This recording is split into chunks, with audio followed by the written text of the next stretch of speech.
The creation of the heavens, the earth, and everything in them was complete. By the time the seventh day came, God had finished the work he'd done, and he rested on the seventh day from all the work he'd been doing. God blessed the seventh day and set it apart as holy, because he rested from all the work he'd done in creation. This is the account of the Lord God's creation when he made the heavens and the earth. Up to this point there were no wild plants or crops growing on the earth, because the Lord God hadn't sent rain, and there was no one to cultivate the ground. Dew came up from the earth and made the whole surface of the ground wet. The Lord God shaped the man Adam from the dust of the ground. He breathed into his nostrils the breath of life, and Adam became a living being. The Lord planted a garden in Eden in the east. There he put the man Adam he had created.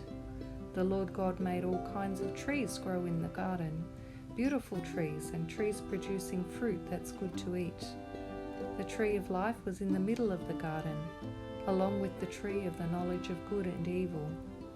A river flowed out from Eden to water the garden.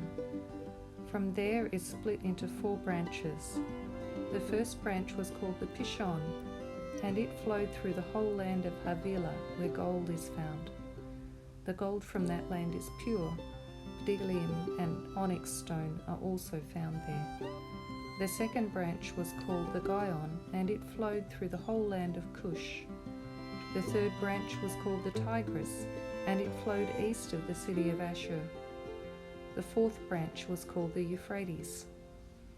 The Lord God put the man in the Garden of Eden to cultivate it and care for it.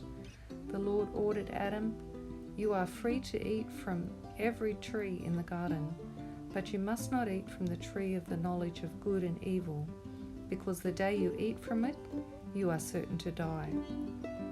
Then the Lord God said, "It's not good for Adam to be alone. I will make someone to help him, someone that's like him."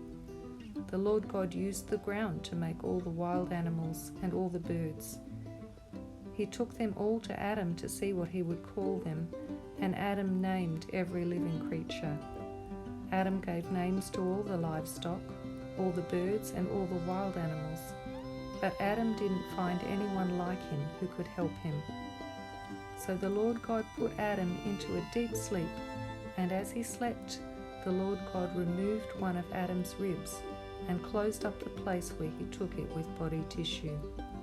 The Lord God made a woman using the rib he'd taken from Adam and presented her to Adam. "Finally," said Adam, "here is bone from my bone and flesh from my flesh.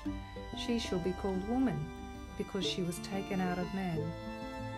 This is the reason a man leaves his father and mother and is joined to his wife, and the two become one being.